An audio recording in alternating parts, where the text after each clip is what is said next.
수업을 시작해 보도록 하겠습니다. 오늘은 7번째 강의입니다. 그리스도는 무엇을 하셨는가?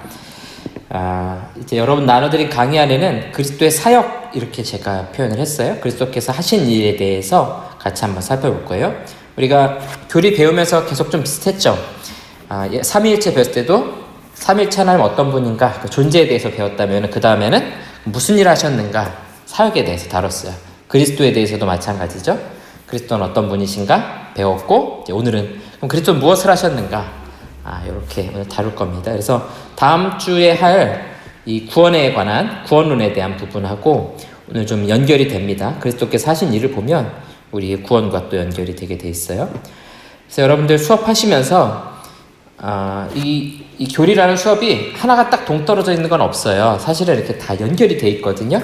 처음에 우리가 성경론부터 시작할 때부터 성경으로부터 시작한 것이 뭐 혼자 존재하는 것이 아니라 삼위일체 하나님과 연관이 있고 예수 그리스도와 연관이 있고 또 그것이 같이 교회와도 연관이 있고 다 맞물려 있다는 거예요. 그래서 우리 예수 그리스도에 대해서 배우면서도 구원과 연관이 돼 있고 또 종말에 대한 부분도 우리 지난주에 잠깐 같이 살펴봤죠. 이렇게 다 유기적으로 엮여 있다라는 것을 여러분들이 잘 이해해 주시면 좋겠고요.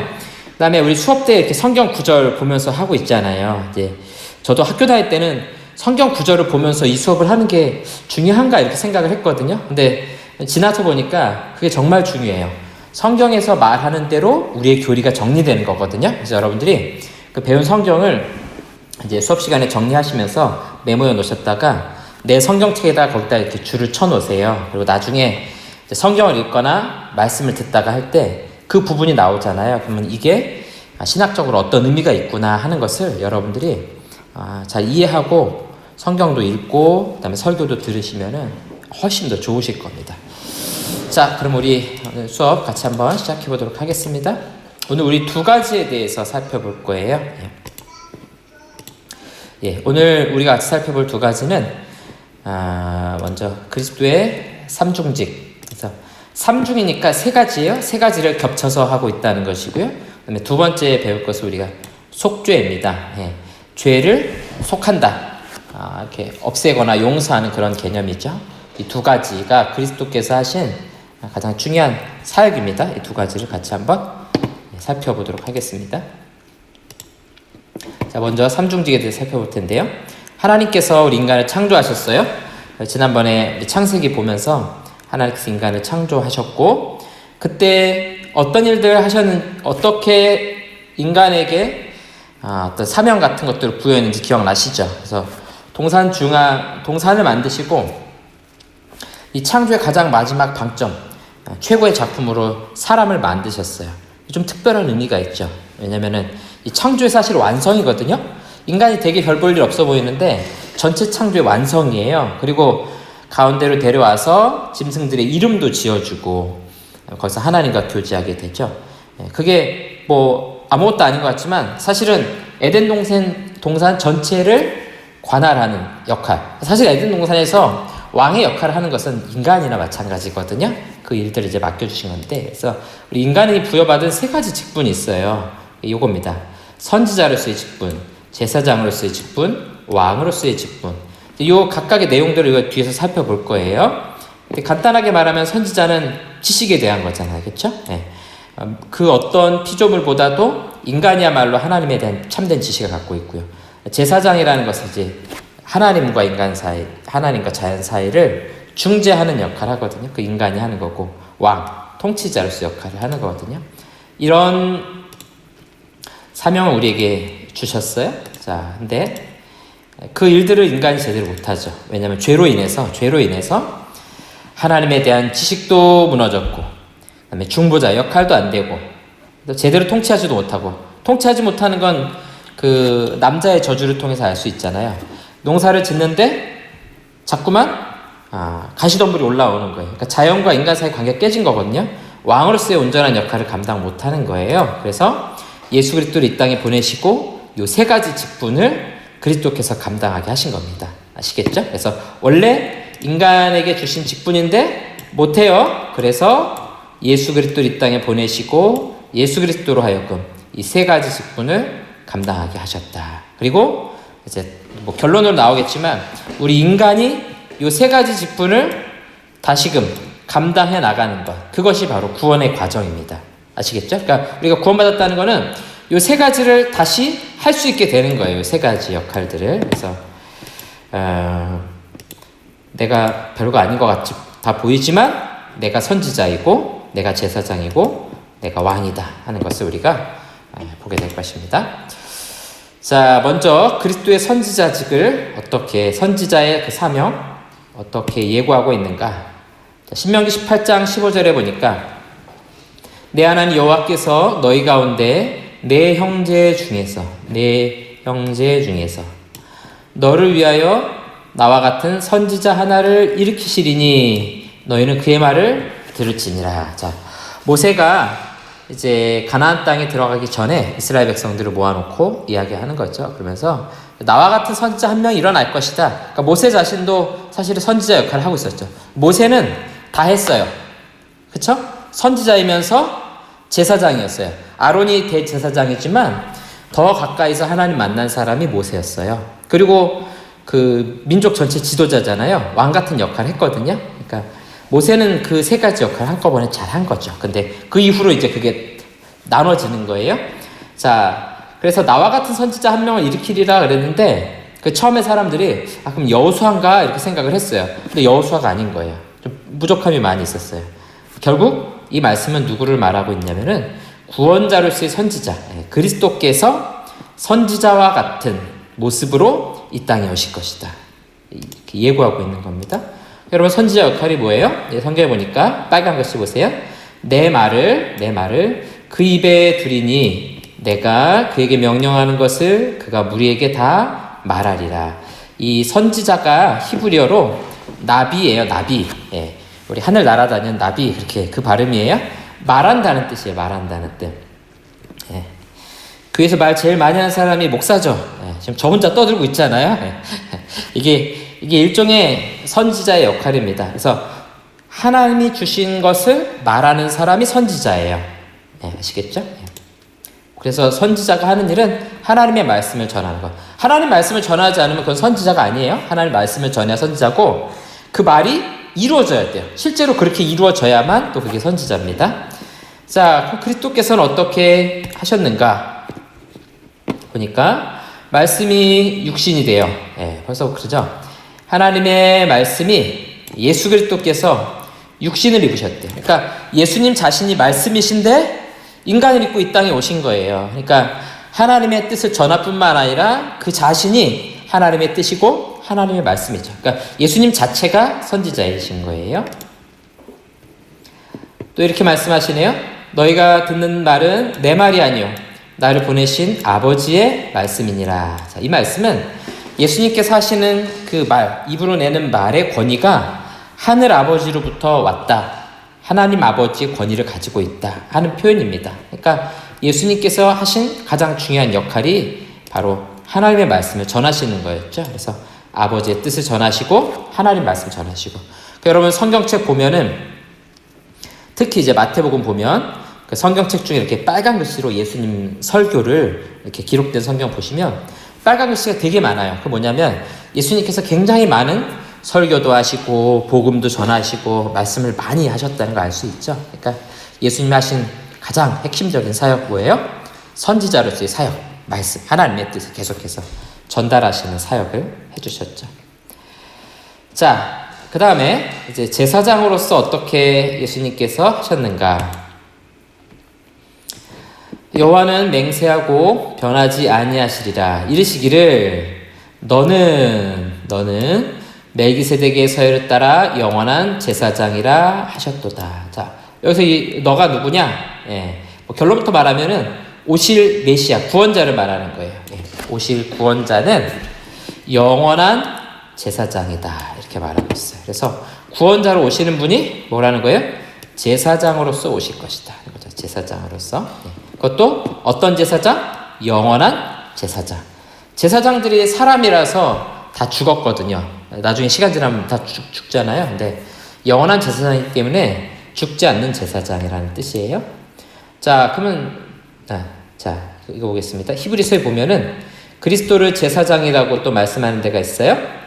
그러므로 함께 하늘의 부르심을 받은 거룩한 형제들아, 우리가 믿는 도리의 사도이시며 대제사장이신 예수를 깊이 생각하라. 자, 예수님을 뭐라고 부르고 있어요? 대제사장이다. 대제사장이다. 이렇게 부르고 있어요. 그래서 성경에서는 분명하게 그리스도를 대제사장이다 이렇게 부르고 있어요. 그럼 제사장이 하는 일은 뭐냐? 제사장 가운데서도 딱 한 명, 아론의 그 아들들, 이거는 세습이에요. 세습 그러니까 요즘에 좀 뉘앙스가 이상하지만 뭐 부모가 하던 거 물려받는 게 세습이죠. 그래서 이 대제사장은 세습이에요. 아론의 아들들만 하게 돼 있어요. 대제사장마다 사람 가운데서 택한 자이므로, 그러니까 제사장은 사람 가운데서 택한다는 거예요. 그 다음에 하나님께서 속한 일에 사람을 위하여 예물과 속죄하는 제사를 드린다. 그러니까 제사장이, 특히 대제사장이 하는 일은 뭐예요? 사람들을 위해, 하나님이 아니고 사람들을 위해서 예물과 속죄하는 제사를 하나님께 드리는 인물이에요. 그러니까 구약에서는 아무나 제사를 못 드리는 거예요. 제사장만 드릴 수 있어요. 제사장만 하나님께 나아가서 다른 사람의 죄를 대신해서 용서해주는 제사를 지내는 거죠. 그러니까 내가 죄를 지었어요? 짐승을 가져오잖아요. 그럼 내가 직접 하나님께 드리는 것이 아니라 제사장이 와서 그 제물을 하나님께 올려드릴 수 있는 거죠. 일반인은 못하는 거예요. 자, 그래서 제사장이 하는 일은 뭐냐면 백성의 대표자를 선택하게 됩니다. 그리고 그 사람을 하나님께서 임명하세요. 특히 대제사장은 기름을 부어서 하나님께서 임명을 하세요. 사람들의 죄를 속죄하는 제사를 드립니다. 그러니까 이 제사는 오직 제사장의 직분이에요. 그 다음에 또 하나는 백성들을 위해서 간구합니다. 중보하는 역할을 제사장이 할 수 있어요. 그러니까 일종의 중보자죠. 그러니까 여러분 그 그림으로 이미지로 살펴보시면 하나님과, 위에 계신 하나님과 아래에 있는 인간, 그 사이를 연결하는, 그 중간을 연결하는 역할을 누가 하는 거예요? 제사장이 하는 거예요. 제사장. 그 예전에 나왔던 영화인데 천사와 악마라는 그 톰 행크스가 나왔던 영화가 있어요. 거기 보면은 뭐 카톨릭 그 성당을 배경으로 하는 그런 영화인데 무슨 음모에 관련된 그런 영화였어요. 근데 거기 보면 마지막 영화 끝날 때 그런 멘트가 나와요. 그 성직자, 그때 당시에 이제 교황 있죠. 교황은 사람과 하나님과 신과 인간 사이에 끼어 있는 사람이다. 뭐 그런 표현 했던 것 같아요. 그러니까 사람에게 속한 것도 아니고 하나님께 속한 것도 아니고 중간에 있다. 이제 그런 얘기예요. 뭐 신학적으로 그 동의할 건 아닌데요. 그 의미예요. 제사장이라는 것은 하나님과 인간 사이에 그 중보자, 다리 역할을 하는 거예요. 여러분, 모세가, 그러니까 하나님께서 이스라엘 백성들을 심판하려고 그럴 때 모세가 나서서 그러지 마시라고, 하나님 그렇게 진노하시면 이방 백성들이 비웃지 않겠습니까? 그래도 하나님께서 진노를 안 하시거든요. 그래서 중재하는 역할. 집에서 우리 엄마들이 많이 하시죠? 그렇죠? 요즘에 안 그러나요? 아빠들이 막 아이들 막 혼내려고 그러면은 엄마가 가서 막 말하죠. 당신 왜 그래? 얘도 열심히 공부하려고 그러는데 실수한 거야. 이렇게 말하잖아요. 그다음에 아이들한테 와서 뭐예요? 야, 아빠가 얼마나 힘들게 너네 위해서 돈 벌어오고 고생하는 줄 아니? 너 아빠 말 잘 들어야 돼. 주로 이제 엄마들이 이런 역할 하시잖아요. 그게 중보자입니다. 중보자. 그게 누구 역할이라고요? 제사장이 하는 역할이 그거라는 거죠. 제사장이. 자, 그래서 그 네 가지 좀 살펴볼 거예요. 예수님께서 어떻게 제사장의 역할을 하셨는가.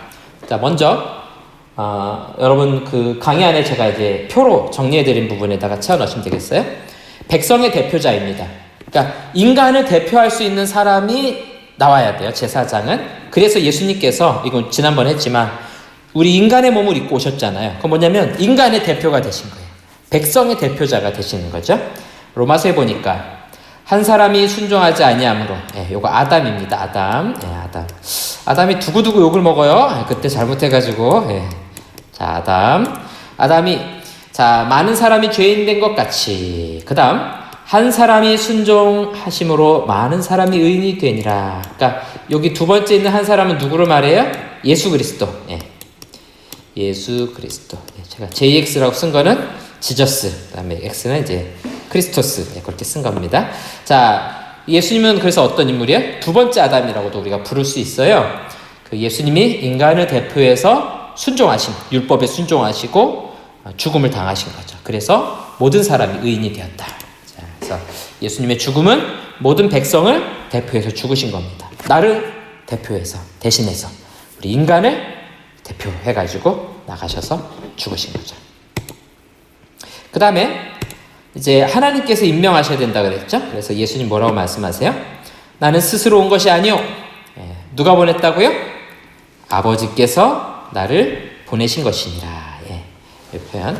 그 예수님이 오심이라는 것은 삼일체 하나님의 구원 협약이다 이렇게 한번 말씀드린 적이 있어요. 그래서 아버지께서 보내신, 아버지께서 성부께서 임명하신 제사장, 그분이 바로 예수 그리스도이시다 하는 거죠. 그래서 이 구원 협약, 구원 언약 이렇게 혹은 은혜 언약 이렇게 부를 수 있어요. 그래서 성부께서 성자를 보내신 겁니다. 우리 삼위일체 할 때도 이거 있었어요. 성부가 성자를 낳으시고 보내시고 이렇게 표현하고 있거든요. 하나님께서 임명하셨다. 누구를요? 그리스도를 대제사장으로 임명하신 것이다. 자, 세 번째가 사람들의 죄를 속죄하는, 대신하여 속죄하는 제사를 드리셨죠.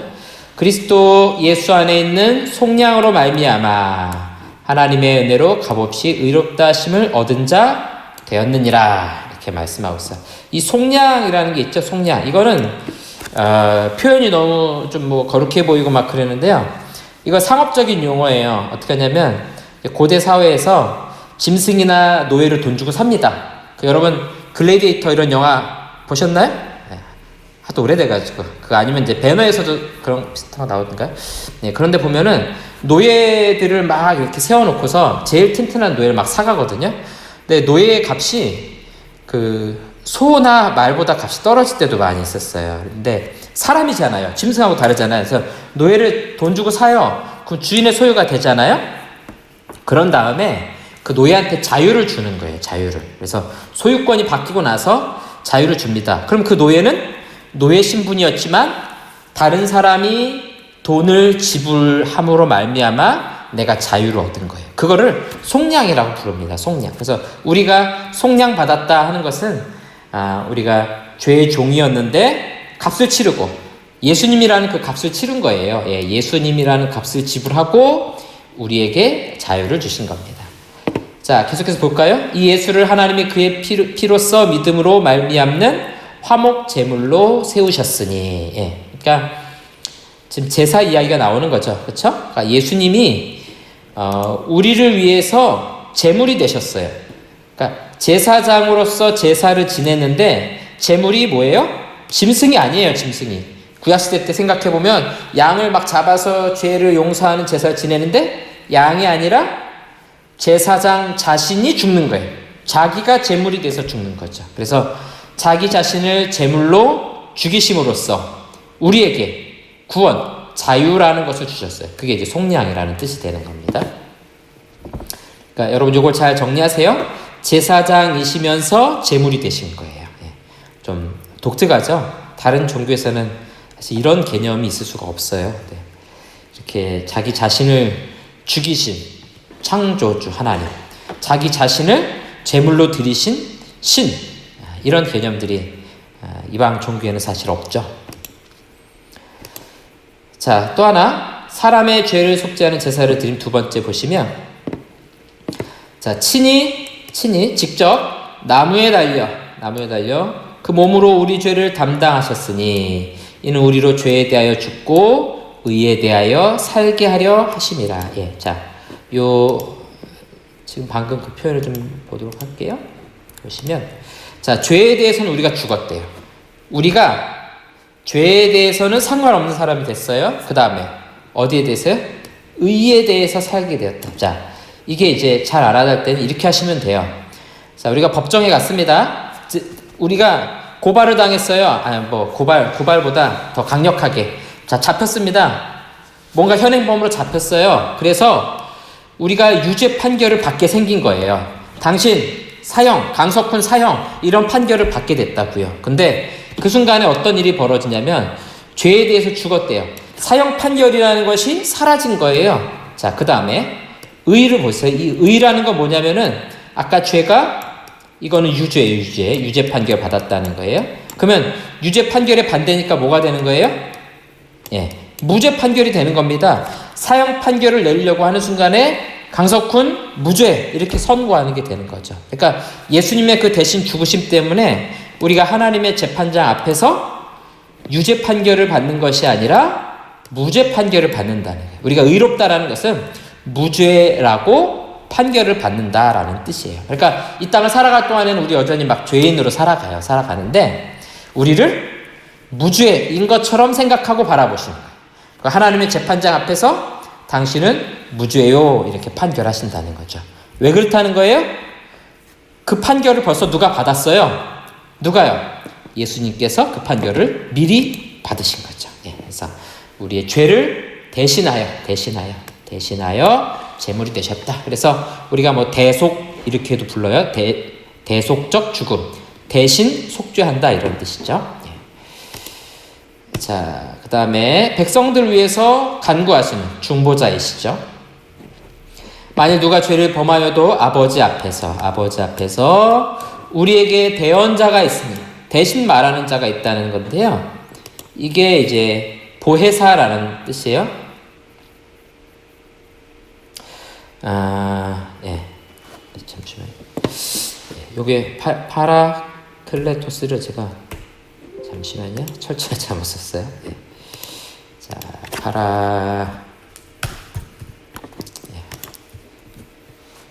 자, 다시 잘 나왔습니다. 예, 좀 바뀌었죠? 예, 보시면 볼까요?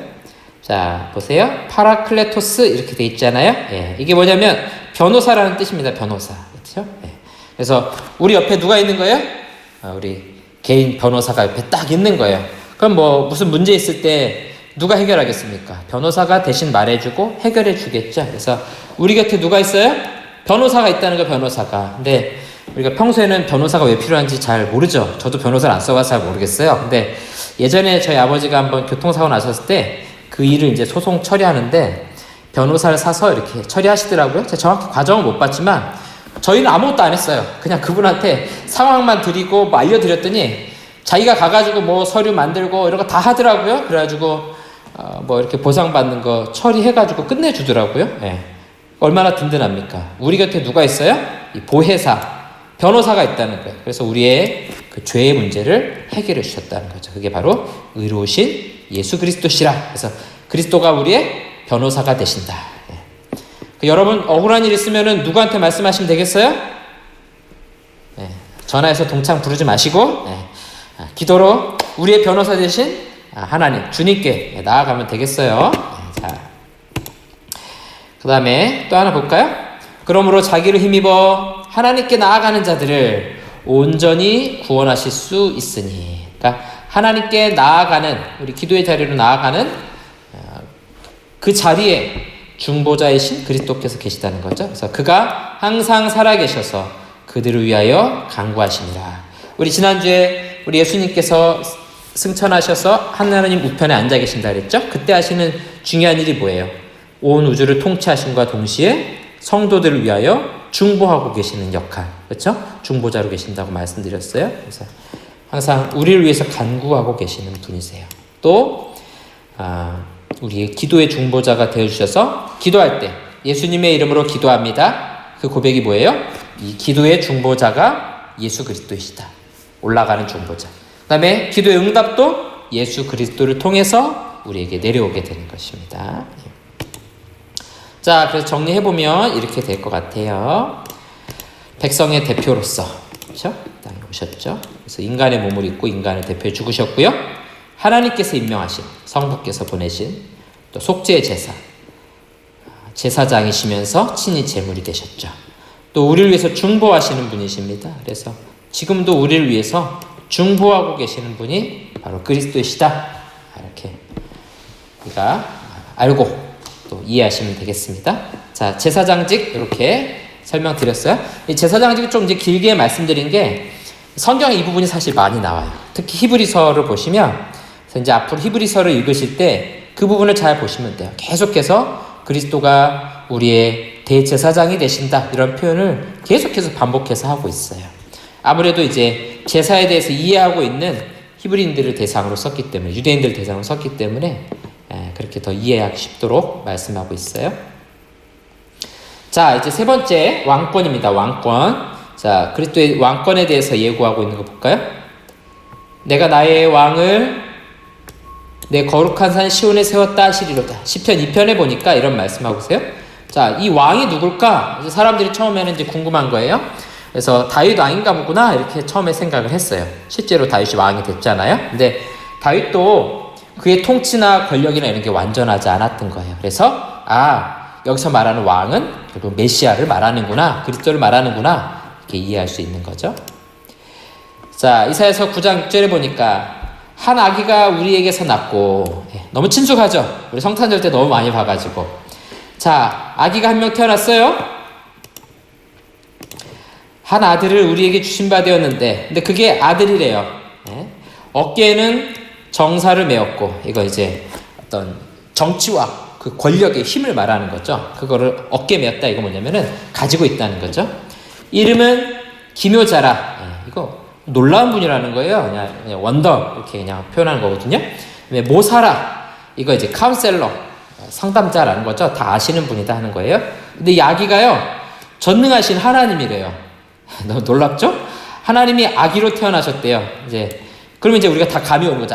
예수님, 왜냐면은 아기로 태어나셨지만 왕으로 그를 인정하잖아요. 그래서 영존하시는 아버지라, 평강의 왕이라 할 것입니다. 그러니까 이 아기가 뭐예요? 왕이에요. 왕이 태어나신 거예요 지금. 자, 왕. 잘못 썼네요. 자, 왕이 태어나신 거예요. 여러분 그 마태복음 1장 2장 보면은 예수님 탄생하시는 사건 나오잖아요. 거기 보시면 여러분 그 기억나시죠? 그 동방에서 박사들이 와요. 마태복음에만 그렇게 기록하고 있어요. 근데 박사들이 예루살렘에 들어갔는데 유대인의 왕으로 나시니가 어디 계시뇨? 이렇게 말하거든요. 그때 온 예루살렘이 소동을 합니다. 그리고 제일 거기에 대해서 분노하고 흥분했던 사람이 헤로드 왕이었어요. 그렇죠? 왜 그래요? 왕이 태어났대요. 유대 왕은 자기인데 어디에 또 다른 왕이 태어났다는 이야기를 하는 거예요.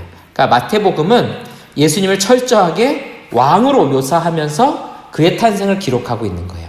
예루살렘 들어가는 이야기, 동방에서 온 박사들 이야기, 선물이 보통 선물이 아니잖아요. 그 다음에 그 헤로드 왕이 흥분해가지고 아기들을 죽이는 이야기, 다 왕의 이야기예요. 그리고 더 결정적인 거, 마태복음 시작할 때 여러분 뭘로 시작해요? 족보로 시작하죠. 족보로.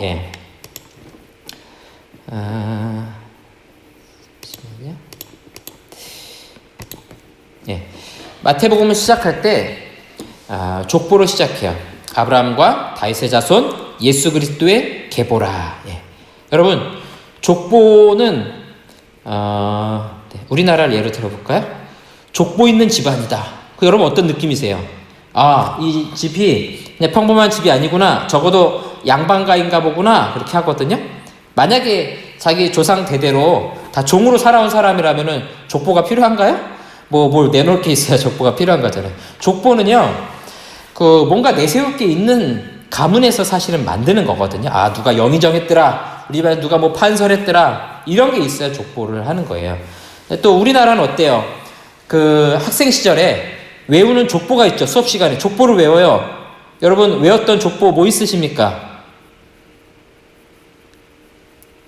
너무 오래돼서 기억이 안 나세요? 우리 조선왕조 27대 손 족보 외우셨잖아요. 다는 못 외워도 태정태세 문단세 뭐 이런 막 외우잖아요. 아니 그 이씨인데 저는 강씨거든요. 이씨 족보를 제가 외워야 되나요? 근데 우리가 왜 외웠어요? 왕의 족보기 때문에 외운 거예요. 왕의 족보니까 그걸 계속 기록하고 남긴단 말이에요. 그리고 이제 그 사회책, 역사책 이런 거 뒤에 보면은 뭐 삼국시대 해가지고 신라 왕들 족보 나오고, 뭐 고구려, 백제 왕들 족보, 그 다음에 통일신라 왕 족보, 그 다음에 고려시대 왕 족보, 조선시대 왕 족보. 우리나라 왕들의 역사이기 때문에 족보를 쫙 나열하는 거예요. 그러면 마태복음 1장을 보면서 그 족보에 대해서 가장 흥분하는 사람들이 누구겠어요? 우린 사실 흥분 안 해요. 왜냐면 그거는 유대인들의 족보지 우리 집안 족보는 아니잖아요. 근데 유대인들은 그걸 보면서 흥분하는 거예요. 왜냐면 우리 조상들의 족보니까. 마치 우리가 조선왕조 족보를 보면서 적어도 우리 조선을 세운 사람이 태조 이성계다 하는 거 우리나라 사람 다 아는 것처럼 자기들도 다 아는 거죠. 그 왕의 족보니까. 근데 그 왕의 족보 제일 마지막에 누구의 이름이 딱 박혀 있는 거예요? 예수 이렇게 박혀 있는 거예요. 그러면서 유대인들을 하여금 우리의 참된 왕이 누구라는 겁니까? 아기로 이 땅에 태어나신 예수님이시다 하는 것을 말씀해 주고 있는 겁니다. 자, 그래서 예수님은 우리 구원자로서 어떤 직분을 오셨다는 거예요? 우리 마지막엔 왕의 직분을 가지고 이 땅에 오셨다. 왕의 직분은 뭐 우리 잘 알죠? 자, 국가가 영토, 국민, 주권이 있죠? 그런 것처럼 하나님의 나라도 마찬가지를 영토, 나라라는 영토가 있어요. 우리 눈에 보이진 않아 이 세상에서는. 그렇지만 분명히 하나님의 나라가 있고요. 그 다음에 국민이 있는 것처럼 하나님 백성이 있습니다. 그게 누구예요? 예수 그리스도를 나의 왕으로 섬기고 있는 하나님의 백성들. 그렇죠? 우리 모든 성도들이 하나님 나라의 백성이에요. 그래서 우리가 찬양할 때 뭐 예수 우리 왕이여 이렇게 찬양하잖아요. 그거 할 때 그냥 부르지 마시고 예수님이 우리 왕이구나, 나의 왕이구나. 그럼 어때요? 왕이 있으니까 왕의 통치권 아래 우리 살아가는 거예요. 어제 제가 점심 먹으면서 잠깐 TV를 켰는데 그 남한산성 영화를 해주더라고요. 제가 그 책으로 너무 재밌게 봤었는데 영화로 이제 잘 못 봤었는데 그 마지막 장면만 봤어요. 그 박해일이 거기서 왕으로 나오더라고요. 그래가지고 이제 남한산성에서 나와가지고 그 삼전도비 있는데 그래서 그 당시에 그때도 삼전동이라 불렀나? 아무튼 이제 삼전 나루였나요? 그 벌판에 이제 나가가지고 그 오랑캐 앞에 절하는 그런 장면을 좀 봤어요. 치욕스러운 거죠. 왜냐면 한 나라의 왕이 머리를 조아리면서 9번 조아리는 장면이 나오는데 이제 남한산성을 쭉 나갈 때 이제 몇 명 안 남은 그 백성들이 엎드려 있고 그 앞으로 이제 왕이 초라하게 지나가는 거예요. 모든 사람이 왕이 지나갈 때는 엎드리죠. 지금 망해가는 나라라 할지라도 왕 앞에 엎드리거든요. 그게 왕 앞에 있는 우리의 모습이에요. 그러면서 이제 아기 한 명이 이제 물어보더라고요. 왕이 이제 어디 가는지, 뭐하러 가는지. 그게 이제 너무 치욕스러워서 이제 아빠가 다 말하지 못하는 거예요. 왜냐면은 왕이라는 것은 한 나라의 사실은 주인이나 마찬가지거든요. 지금 우리가 왕권제가 아니고 뭐 일본이나 영국 이런데 왕이라는 칭호가 있긴 하지만 실제적으로 주인은 아니잖아요. 근데 우리 고대 사회로 갈수록 왕은 곧 국가란 말이에요. 국가가 왕의 소유예요. 국민들도 왕의 일종의 소유라는 거죠. 물론 이제 중세시대에 넘어오면서 그런 개념들이 이제 막 깨지죠. 왜냐면은 왕보다 더 힘있고 권력 있는 사람들이 영주고 하다 보니까 그 영주 밑에 속해 있고 왕이 좀 별 볼 일 없어졌는데 사실 고대로 가면은 왕이 곧 국가예요. 백성은 왕의 소유거든요. 그러니까 우리는 어떤 존재? 하나님의 소유. 우리 왕이신 예수 그리스도의 소유된 백성. 이렇게 살아간다는 것이죠. 그런 의미입니다. 그러니까 우리 모두가 왕이신 그리스도의 통치권 아래에 있는 거예요. 그래서 이 통치권을 누가 갖고 계시는가? 그리스도께서 이 모든 통치권을 가지고 계신다. 이 땅에 왕으로 오셨다는 것은 하나님의 나라, 하나님의 백성들에 대한 통치권을 가지고 계신다 하는 겁니다. 자, 그래서 여기서 이제 우리가 좀 볼 게 뭐냐면요. 그 예수 그리스도, 왕이신 예수 그리스도의 통치 영역을 우리가 좀 살펴보려고 해요. 가장 먼저는 하나님의 나라입니다. 우리가 천국이라고도 부르는데 천국은 우리가 죽어서만 가는 어떤 공간이 아니고요. 이 세상에도 천국은 존재하는 거예요. 하나님의 나라가. 우리 눈에 잘 안 보일 뿐이지 여전히 이 땅에 하나님의 나라가 있고 우리 모든 그리스도의 백성들이 다 하나님의 나라를 살아가고 있는 거예요. 그러니까 죽어서만 가는 것이 아니다. 이거 꼭 여러분 이해하셔야 됩니다. 이 땅에서도 우리는 천국을 살아가고 있는 거예요. 여전히 우리 천국 백성. 그러니까 대한민국 소속 대한민국 국민이지만 천국 백성, 하나님 나라 백성으로 함께 살아가고 있는 거예요. 그렇죠? 그래서 우린 이런 이중국적자입니다. 그래서 우리나라 대한민국 법의 울타리 안에서 법을 지키면서 살아가야죠. 동시에 하나님 나라 법을 지키며 살아가는 거예요. 그렇죠? 예를 들어서 우리 빨간불에는 신호 위반하면 안 돼요. 그렇죠? 이게 대한민국 법을 지키는 거예요. 도둑질하면 안 돼요. 강도짓하면 안 돼요. 네. 자, 우린 동시에 하나님 나라 법을 지켜요. 뭐가 있습니까?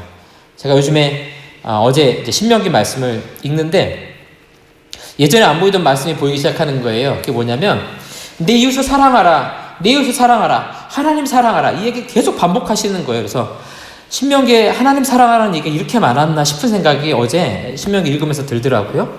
그러니까 우리가 지켜야 될 하나님 나라의 법이 뭐냐면 하나님 사랑해야 되는 거예요. 하나님 사랑해야 되니까. 여러분, 하나님 사랑하시는 것이 하나님 나라의 법을 지키는 겁니다. 법을 안 지키면 어떻게 돼요? 벌 받죠. 그렇죠? 예. 신호 위반하면 딱지 띄어야 돼요. 돈 내야 돼요. 하나님을 사랑하지 않으면 거기에 대한 형벌이 있을 수 있는 거예요. 이거 아주 분명합니다. 그래서 유대인들이 예수님 앞에 나왔을 때 예수님이 주신 계명이 뭐였어요? 또 제자들에게 주 너의 하나님을 사랑하고 내 이웃을 내 자신과 같이 사랑하라. 그 율법학자들을 향해서 말씀하시잖아요. 그러니까 이게 유대인들은 그래서 하나님 사랑하지 않은 거예요. 그러니까 우리는 이 법, 하나님 사랑하는 법을 잘 지켜야 됩니다. 그런 하나님 나라를 통치하시는 분이 바로 예수 그리스도이시다.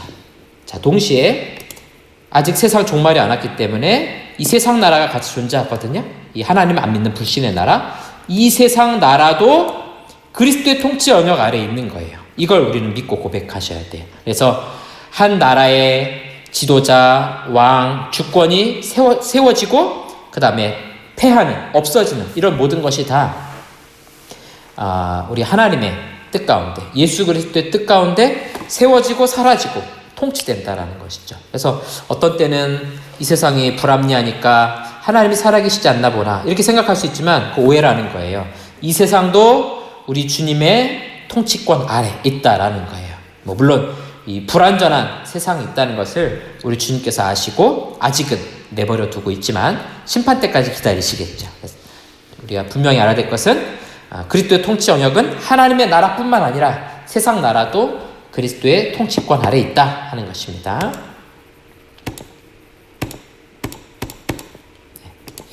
자, 그래서 하나님 나라 통치를 보면요. 먼저 교회의 머리는 예수 그리스도이십니다. 그래서 이 통치권은 그리스도로부터 나오고 있다. 그래서 말씀과 성령으로 그의 백성들을 통치하고 계십니다. 왕이시니까요. 모든 신자들의 왕이 되셔서 우리를 다스리고 계십니다. 그 다음에 이 땅에서의 통치가, 이 세상에서 통치가 눈에 잘 안 보여요. 이게 좀 이제 아쉬울 수 있어요. 근데 왜냐하면 예수님이 우리 눈앞에 보여주지 않기 때문에 우리 주님의 통치가 잘 안 보입니다. 그래서 뭘로 봐야 되냐?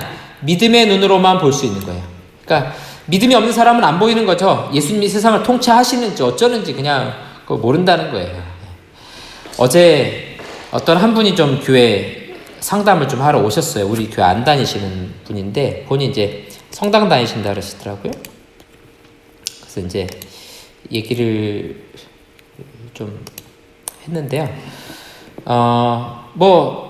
결론은 좀 도와달라 이제 그런 얘기셨어요. 그래서 제가 도와드리는 거는 얼마든지 도와드릴 수 있는데 나이도 별로 안 많으세요. 저보다 5살밖에 안 많으시는데 자꾸 막 세상 다 산 것처럼 자기는 이렇게 불행한 인생을 살아가지고 이제 딸이 하나 있어서 이제 가까운데 중학교를 다니고 있는데 그냥 전쟁 나서 세상 다 망해버렸으면 좋겠다 그러고 코로나로 다 걸렸으면 이런 얘기 비관적으로 하시는 거예요. 그래서 제가 화를 잘 안 내는 성격인데 특히 이제 교회 상담을 오셨는데 약간 화를 냈어요. 아니 이렇게 부르면서 딸도 있고 그런데 왜 세상을 비관적으로 왜 다 망했으면 좋겠냐고 열심히 살아가지고 딸에게도 잘 사는 게 무엇인지 보여주고 할 생각을 해야지 왜 그렇게 사냐. 그래서 제가 한 10분 좀 혼냈습니다. 막 혼내고서 결론은 편의점 가가지고 먹을 것 좀 잘 사가지고 챙겨서 보내드렸어요. 그분이 저보고 그러더라고요. 목사님 화나셨어요? 그래서 아니 화 안 났어요. 화 안 났고 열심히 잘 사시길 바라는 마음이에요. 이렇게 막 말씀을 드렸거든요. 그분의 눈에는 하나님의 통치가 보이지 않는 거예요.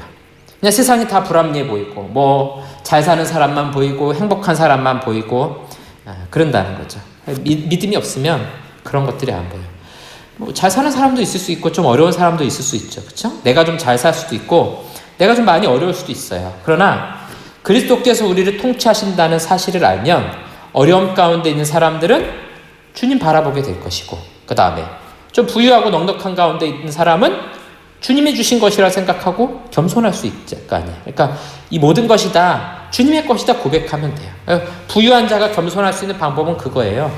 모든 통치권은 주님 갖고 계신다. 내가 가진 것도 우리 주님 것이다. 그렇게 고백하면요, 원망할 이유가 없고, 그다음에 내가 가진 것 때문에 교만할 이유가 없다라는 것이죠. 그렇죠? 네. 자, 그다음에 재림 때, 우리 주님 다시 오실 때에는 모두가 다 완전하게 볼 수 있게 될 것입니다. 왜냐하면 온 세상을 통치하시는 주님으로 우리 지난주에 본 것처럼 모든 사람의 눈에 보여지도록 재림하실 것이기 때문에, 강림하실 것이기 때문에 다 보게 되고 모든 사람이 그의 통치권 아래 들어가게 될 것입니다. 자, 그 다음에 세상 나라 통치에 대해서도 우리가 이해하겠죠. 자, 우주의 주인 누구다? 예수 그리스도이시다. 믿고 확신하시기 바랍니다. 네, 제가 지금 소리 틀어놨는데 대답을 안 하시네요, 다들. 우리 모두의 우주의 주인이시다. 그래서 하늘에 반짝이는 별과 달들도 다 그리스도의 것이다. 네, 것입니다. 제가 지난 주간에 어떤 유튜브 영상을 좀 봤는데요. 그거 보니까 그런 얘기 하더라고요. 허블 망원경에 대한 얘기 이제 하는데요. 저 이렇게 대기권 밖으로 이렇게 올려놓은 그 큰 망원경이잖아요. 이제 그거를 이제 가지고 이제 보는데 좀 초반에 있던 일이에요. 그래서 이 별, 우리 눈에 보이는 별 있잖아요. 별과 별, 그다음에 이 세 개의 삼각형으로 된 별 사이가 까맣게 아무것도 없는 빈 공간인 거예요. 그래서 어떤 그 천문학자가 이렇게 제안을 했대요. 이 아무것도 없어 보이는 까만 공간에다가 그 허블 망원경을 비추고서 한번 찍어 봅시다. 근데 사람들이 좀 불만인 거예요. 왜냐면 그 망원경 찍고 싶은 그 천문학자들이 엄청 많은데 몇 시간을 들여서 그걸 찍어야 되나? 아무것도 없는 공간에 있는 거 찍지. 어쨌든 한번 해봤어요. 그래서 몇 시간을 찍었어요. 했더니 시커멓게 돼 있던 빈 공간을 딱 찍는 순간에 그 안에서 뭐가 발견되기 시작하냐면은 우리 은하수 같은 그런 은하들이 어마어마하게 많은 은하들이 발견이 되기 시작합니다. 처음에 많이 발견이 안 됐죠. 너무 신기한 거예요. 그래서 11일 동안 허블 망원경으로 그 빈 공간을 계속해서 비춰가지고 찍은 거예요. 그랬더니 그 안에서 몇천 개의 은하단이 보이기 시작을 하는 겁니다. 그래가지고 그 개수하고 우주 하늘 전체 이제 비율 이런 것들을 보면서 우주에 얼마나 많은 은하가 있는가 이런 것들을 이제 계산해 보는 거였거든요. 이제 그러면서 이제 우주가 처음에 생겨날 때 그 빛들이 들어오는 것들을 보면서 우주가 계속해서 팽창하고 있다라는 원리라든가 뭐 우주의 그 나이 이런 것들을 이제 측정하고 이제 그런 이야기들을 보면서 우리 눈에 보이지 않지만 정말 말할 수도 없이 큰 이 우주도 우리 그리스도의 손 안에 있다라는 걸 생각해 보니까 너무 막 가슴 벅차고 막 두려운 마음까지 들더라고요. 왜냐하면 우리는 생각하기에 예수님 그러면 십자가에서 살려서 죽으신 뭐 그냥 나를 구원하셔서 천국으로 인도하신 요 정도 생각하지만 온 우주를 들여다봐도 그것도 우리 그리스도에 비하면 정말 아무것도 아닌 정말 작은 것에 불과하다는 걸 생각해 보니까 하나님에 대한 그런 경외심이 자연스럽게 나오더라고요. 여러분들 좀 관심 있으신 분들은 그런 영상 좀 보시면서 거기서는 말하지 않는다 할지라도 내가 느끼시면 돼. 이렇게 아름답고 멋지고 또 경외감이 들 정도로 위대한 우주도 우리 주님의 그 손길 안에 있다라는 걸 생각해 보면 하나님에 대한 그 찬양과 감격이 나올 것 같아요. 자, 마태복음 28장에 보니까 하늘과 땅의 모든 권세를 가지고 계신다. 하늘과 땅을 다스리시는 분이시라는 거죠. 성령의 인도가 없는 자는 이 왕권을 볼 수가 없어요. 그렇죠? 그래서 우리는 그리스도를 왕으로 고백하지만 성령이 도와주시지 않으면 이건 고백 못한다는 거예요. 자, 그 다음에 모든 원수들을 굴복시키시고 멸망시키심으로 완성될 것입니다. 그래서 요한계시록에 보면은 옛 뱀, 용 이런 것들을 다 멸망시키시는 그런 장면이 등장을 하게 됩니다. 그러니까 뭐냐면 이 마귀, 우리 창세기 3장에서 봤던 것처럼 뱀으로 등장했죠.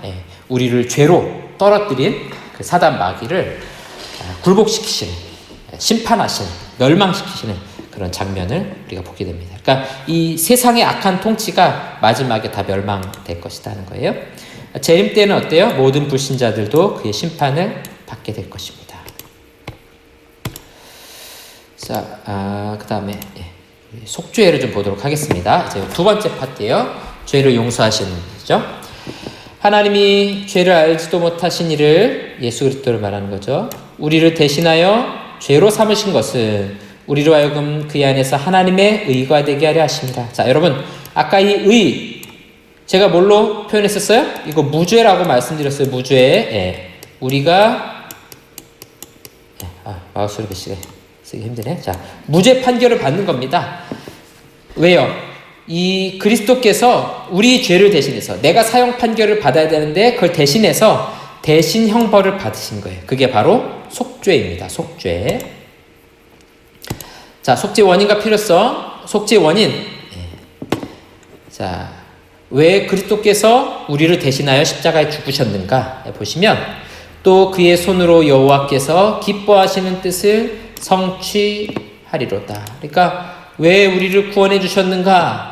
이거 하나님 기뻐하시는 뜻이라는 거예요. 이유를 잘 모른다는 얘기죠. 한마디로 왜 하나님이 나를 사랑하세요? 잘 모르겠어요. 그냥 하나님이 그게 기쁘시대요. 예.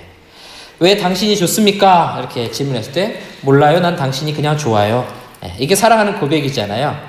여러분 사랑한 사람이 왜 날 사랑해요? 그렇게 말했을 때 당신 재산이 많아서 사랑해. 그럼 여러분 기쁘세요? 저 인간이 돈을 사랑하는구나 이런 생각이 들겠죠. 네. 사랑하는 거에는 사실 조건이 없잖아요. 그런 것처럼 하나님 우리를 사랑하시는 데는 조건이 없어요. 이유가 없다고요. 내가 이뻐서도 아니고 잘나서도 아니고 그냥 하나님 기뻐하셔서 네. 나를 기뻐하셔서 하나님의 기쁘신 뜻을 따라 죄인을 구원하셨다는 거죠. 자, 필요성을 좀 보겠습니다. 보시면 오만한 자들이 주의 목전에 서지 못하리이다. 주는 모든 행악자를 미워하시며 우리 주님은 행악하는 사람들 미워하신대요. 미워하신다고. 그 다음에 거짓말하는 자들을 멸망시키시리이다. 무섭죠? 거짓말하는 사람 하나님께서 멸망시키신대요. 그 다음에 피 흘리기를 즐기는 자와 속이는 자를 싫어하시나이다. 하나님은 어떤 하나님이세요? 공의로우신 하나님이세요. 그래서 죄를 미워하시기 때문에 죄는 반드시 심판하시는 하나님이십니다.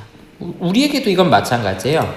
나에게 죄가 있다면 하나님 그 죄를 기뻐하시지 않으세요. 그 죄를 어떻게 해서든 해결하기 원하시는 것이거든요. 그래서 우리의 가장 근본적인 이 죄를 심판하셔야 돼요. 필요성입니다. 자, 또 하나 하나님이 세상을 이처럼 사랑하사 자 이제 여기다가 자기 이름을 넣으시면 돼요. 그래서 하나님이 강석훈을 이처럼 사랑하사 독생자를 주셨으니 이는 그를 믿는 자마다 멸망하지 않고 영생을 얻게 하려 하십니다. 자, 하나님이 나를 어떻게 하신다고요? 사랑하신대요. 그렇죠?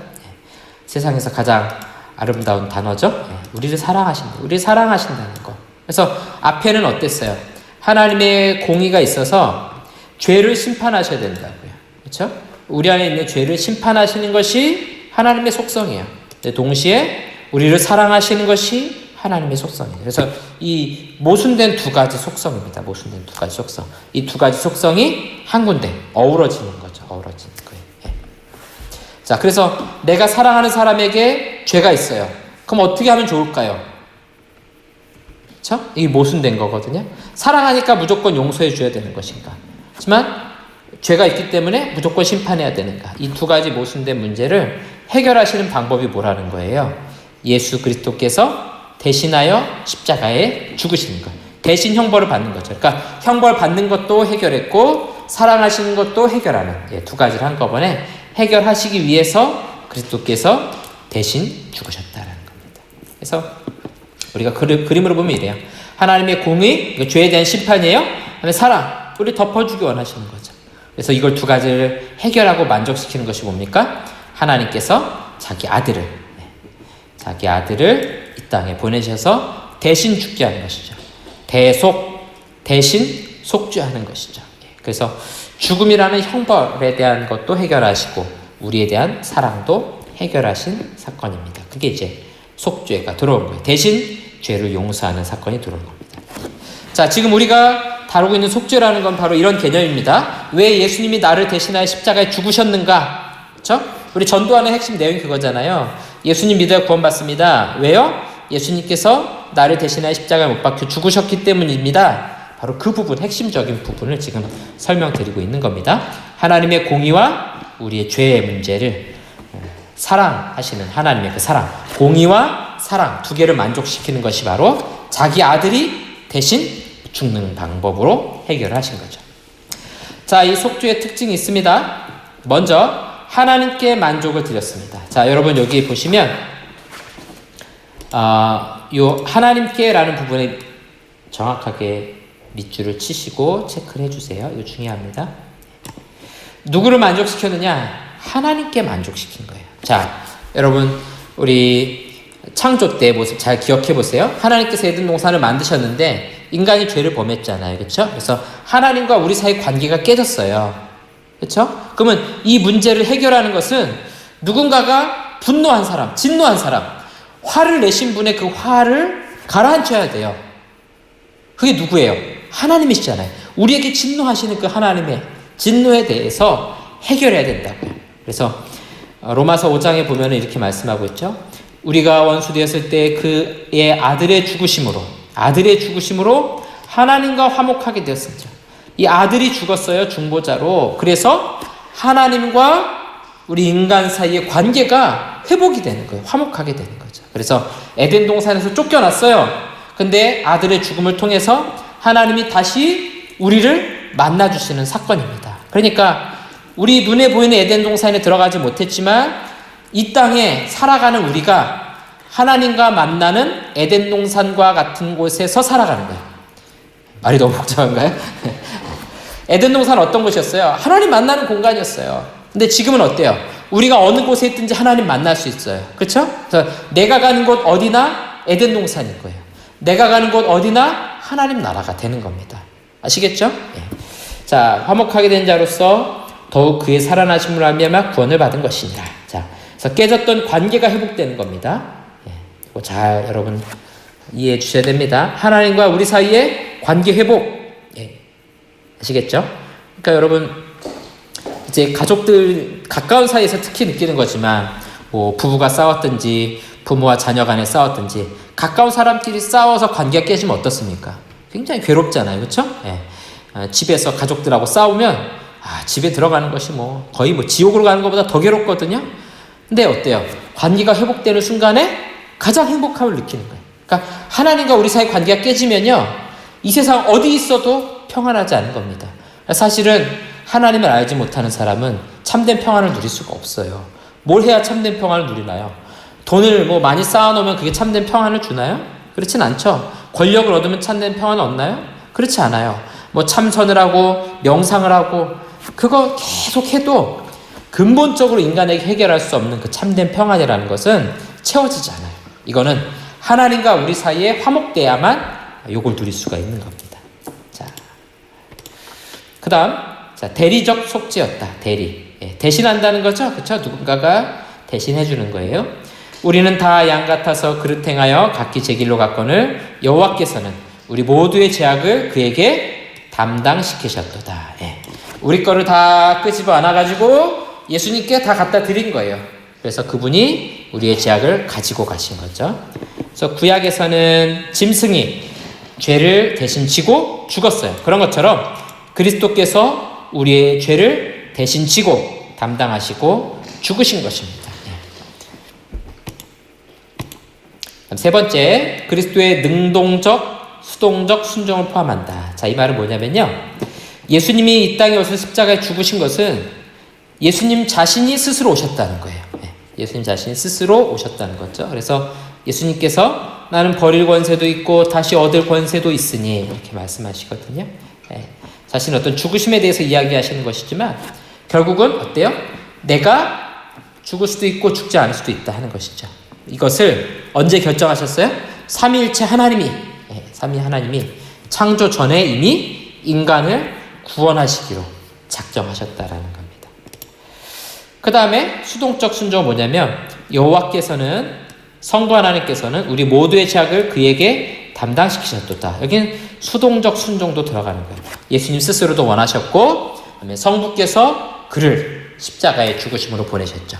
자, 그럼 이제 여러분들이 이제 여기서 성경 해석을 한 가지 해보시면 돼요. 예수님께서 십자가에 이제 달리시기 전에 기도하시잖아요. 겟세마네 동산에서 기도하세요. 자, 여러분 기억나시죠? 아버지여, 할 수 있거든 이 잔을 내게서 옮기시옵소서. 이렇게 기도하시잖아요. 그렇죠? 이제 여러분들이 그 본문을 보면서 이제는 그 신학적인 의미들을 이해하실 수 있는 거예요. 이상하다. 예수님 스스로 직접 이 땅에 오셨는데 왜 하나님 앞에, 아버지 앞에 이거 지나가게 해달라고 말씀하시지? 자, 이게 뭐냐면 우리가 이제 배웠던 거 다 있어요. 예수님의 신성과 인성 기억나시죠? 그러니까 예수님의 인성적인 측면이에요.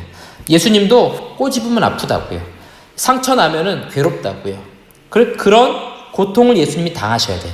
인성적인 고통이라는 거예요. 또 하나, 여기 말한 이 수동적 순종을 이루시는 과정인 겁니다. 그냥 예수님 혼자서 내가 십자가에 죽으실 거야 한 것뿐만이 아니라 아버지의 뜻대로 수동적으로 아버지께서 원하시는 대로 그렇게 하는 순종.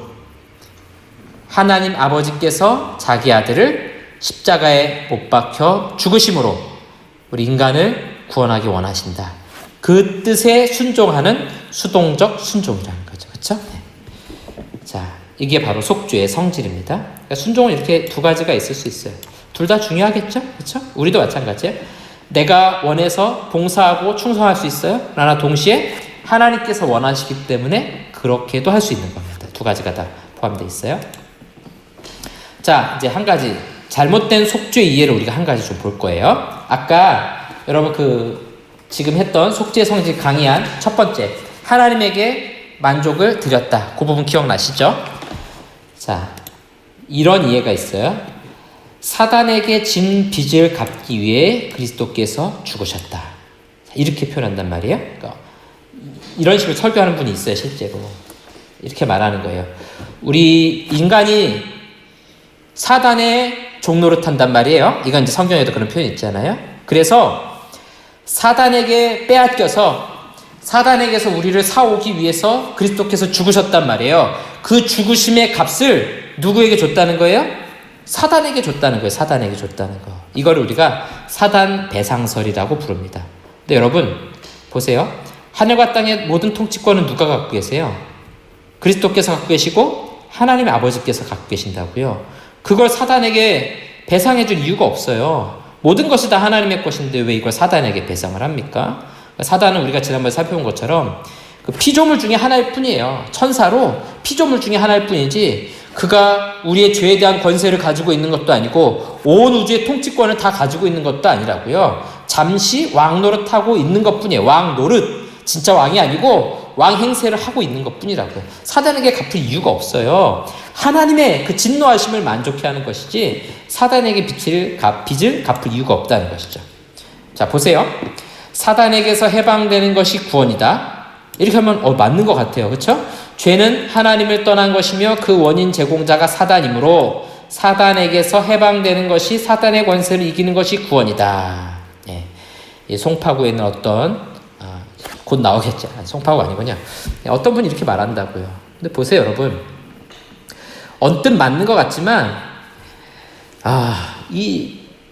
사단에게 우리가 뭔가를 제공하거나 사단의 마음을 만족해 하거나 그렇게 할 이유가 없어요. 우리가 사단에게 죄의 종 노릇하고 있다는 것은 진짜 사단의 종이 됐다는 게 아니에요. 사단의 소속이라는 게 아니에요. 종 노릇이라고 말했죠. 마치 사단의 종인 것처럼 행동하고 있다는 거예요. 예수님 알지 못하는 자들은 사단의 종인 것처럼 살아가고 있는 거예요. 자, 다음 사단에게 모든 우리의 실패의 대가를 지불했다. 예수님의 죽음을 통해서. 이건 마치 우리가 사단에게서 하나님 뺏어올 수 없어가지고 예수님 죽은 것처럼 이렇게 표현하거든요. 이런 사단 배상설은 우리가 받아들일 수 없다는 겁니다. 예수님의 죽으심은요, 사단을 만족해 하는 게 아니에요. 성부 하나님을 만족해 하는 사건이에요. 자, 이게 바로 다락방에서 하는 이야기입니다. 다락방에서 하는 이야기고요. 잘못된 마귀론, 귀신론 말하는 그 김기동 목사 측, 거기도 이런 식으로 말합니다. 그러니까 여러분 이런 얘기가 나오면 이거 이단이구나, 잘못됐구나, 이걸 잘 파악하셔야 돼요. 이 앞에 있는 내용만 보면 아주 논리 정연하게 잘 정리가 돼 있어요. 그래서 이 얘기 듣고서 아멘 할 수 있다고요. 다락방이니까 여러분들 속으시면 안 됩니다.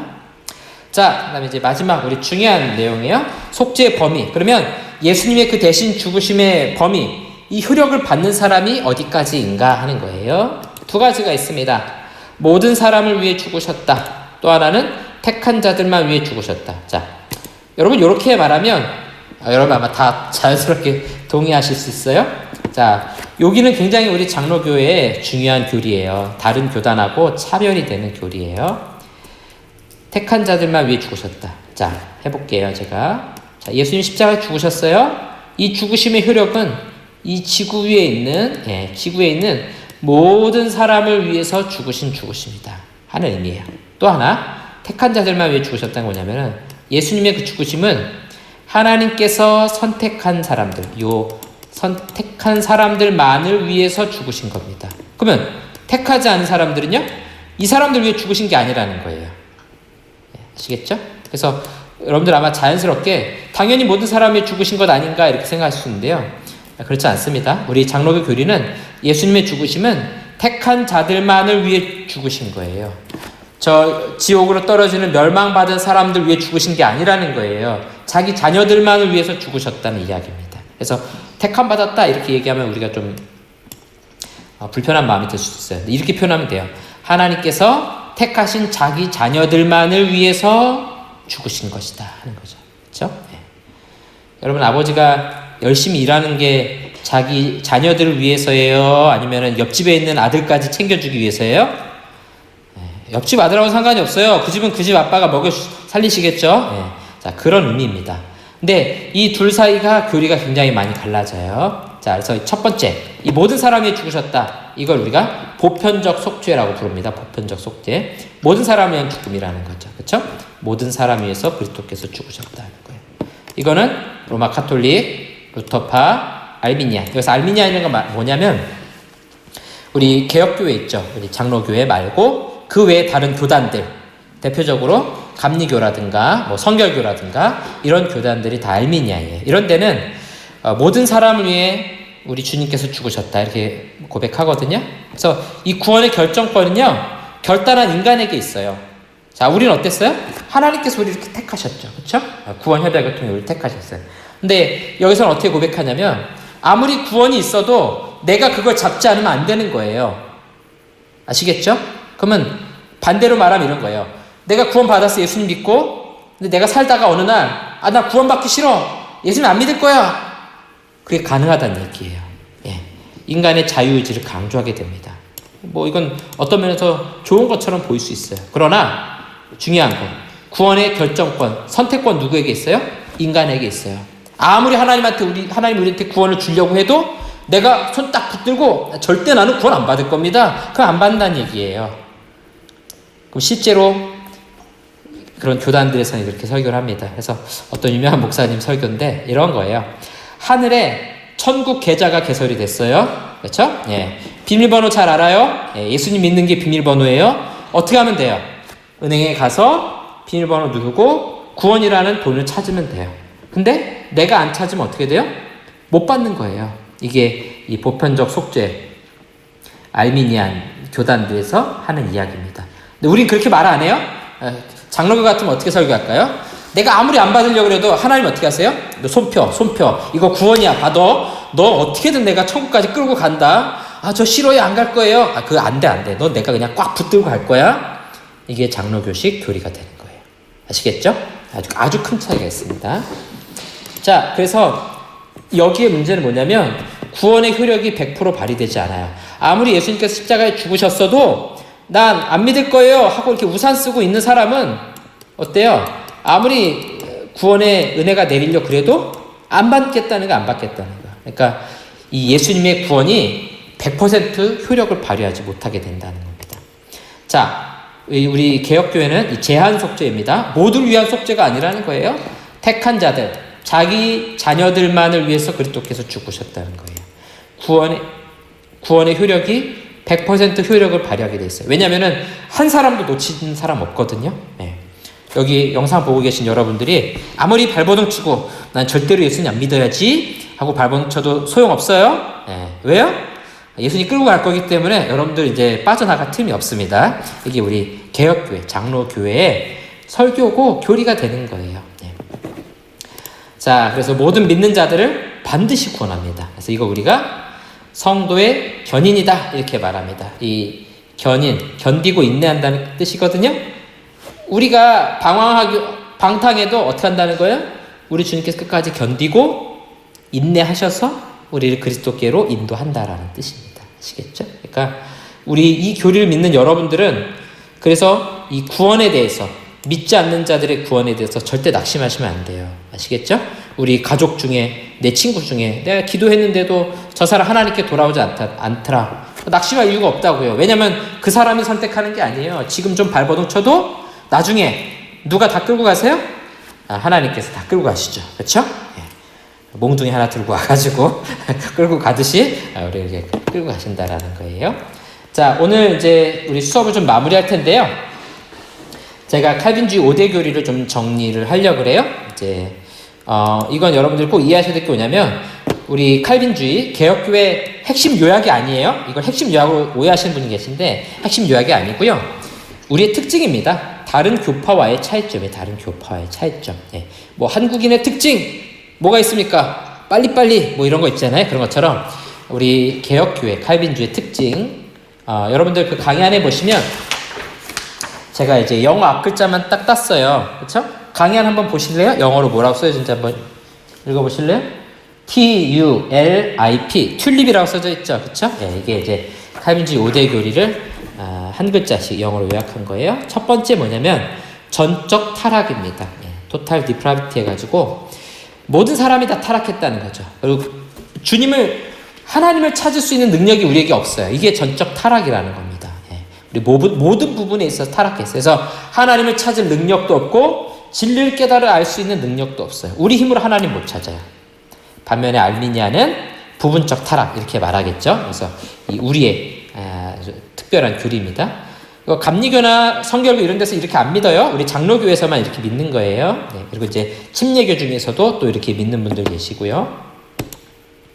그 다음에는 무조건적 선택. 그래서 unconditional election 이렇게 돼 있죠. 우리의 어떠함과 상관없다는 거예요. 내가 잘났든 이쁘든 뭐 못생겼든 재산이 많고 적든 아니면 내가 노력했든 노력하지 않든 그것과 상관없다는 거예요. 무조건적으로 우리를 선택하셨다는 거죠. 그 다음에 제한 속죄. 우리 지금 방금 배운 거죠. 우리 그리스도께서 믿는 택한 자들만을 위해서 죽으셨다 하는 거예요. 네 번째는 불가항력적 은혜. 자, 여기 보시면 이 영화가 재밌죠? 죄송합니다. irresistible. irresistible. 이게 반항할 수 있다는 거잖아요. 그렇죠? 우리는 뭐가 안 된다는 거예요? 반항 안 된다는 거예요. 반항. 하나님 왜 그러십니까? 이런 반항 말고요. 저 하나님 안 믿을 겁니다. 이런 반항. 통해 안 통해요? 안 통한다는 거예요. 왜요? 이미 손목 붙잡혔거든요. 애기들이 뭐 아무리 뭐 자기가 도망가려고 해도 아빠가 딱 손목 잡는 순간은 어때요? 못 빠져나가요. 결국에는 한 대 맞고 엉덩이 한 대 맞고 자기 자리로 돌아가는 거죠. 우리에게 그런 은혜를 주셨다는 거예요. 우리 하나님 앞에 저항할 수 없는, 그래서 이 불가항력적 한자인데요. 이거는 저항할 수 없는 은혜라는 겁니다. 이렇게 얘기 들으면 너무 막 감격스럽지 않아요? 내가 이렇게 부족하고 제멋대로인 나를 이렇게 택해 주시고 구원해 주셨다는 것이 굉장히 감격스러워요. 그 다음에 마지막 성도의 견인, 우리 마지막에 살펴봤죠? 이 택한 자들을 한 사람도 놓치지 않으세요. 이 앞에 있는 perseverance가 이게 인내거든요. 인내. 끝까지 견딘다는 거예요. 성도들에 대해서, 우리 그리스도인들에 대해서 끝까지 인내해 준다는 것이죠. 이게 믿는다 뿐만 아니라 아직 하나님 알지 못하는 자들, 그 가운데 하나님 택하신 자들을 끝까지 인내하고 기다려 주신다 하는 겁니다.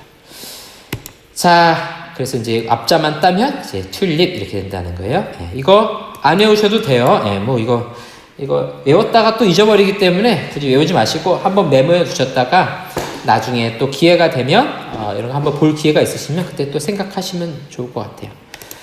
자, 그래서 우리 개혁교회 핵심 교리의 핵심 무엇인가? 첫 번째, 하나님의 절대 주권, 구원의 모든 그 주도권을 하나님이 쥐고 계십니다. 그 다음에 하나님의 전적인 은혜. 그래서 우리는 은혜를 고백할 수밖에 없어요. 만약에 여러분 여러분들이 내가 얼마든지 구원을 선택하고 놓고 할 수 있다 그러면요, 전적인 은혜가 될 수가 없어요. 왜냐면은 내가 선택했는데 이렇게 말할 수 있거든요. 근데 우리 그렇지 않아요. 이미 우린 손목을 강제로 붙들렸기 때문에 나중에 가서 고백하는 거죠. 이 모든 것이 다 하나님의 은혜였습니다. 이렇게 고백할 수밖에 없게 되는 거죠. 이게 자동으로 이렇게 연결이 되는 거예요. 여기서부터 나오는 게 뭐예요? 오직 하나님께만 영광을 올려드리게 돼 있다. 그래서 이 세 가지가 우리 개혁교회 교리의 사실은 이게 핵심이에요. 다른 게 핵심이 아니고 앞에 칼빈주의 5대 교리 이거는요, 특징이에요. 다른 교단과 구분되는 특징이고요. 이거는 우리 교리를 잘 정리했을 때 드러나는 겁니다. 그래서 하나님의 절대 주권, 하나님의 전적인 은혜, 그 다음에 오직 하나님께만 영광을 올려드리는 삶. 그래서 여러분들도 우리가 이런 교리를 배우면서 이걸 고백하게 되는 거야. 하나님의 절대 주권에 대해 고백하게 되고, 모든 것이 다 하나님의 은혜이구나. 그래서 우리는 하나님께만 영광을 올려드려야겠구나. 이렇게 고백하면서 하나님을 멋지게 예배하고 찬양할 때 하나님도 기뻐하시겠죠. 이게 우리가 이런 교리를 배우는 가장 중요한 겁니다. 이단들하고 맞서는 것도 있지만 이걸 배움으로써 성경을 더 깊이 알아가고 하나님께 더 영광을 올려드리게 된다 하는 것입니다. 자, 오늘 수업은 여기까지입니다. 잘 들으셨으리라 생각하고, 질문 있으신가요? 질문 있으신 분들은 카톡으로 보내시면 제가 답도 해드리고 이렇게 하도록 하겠습니다.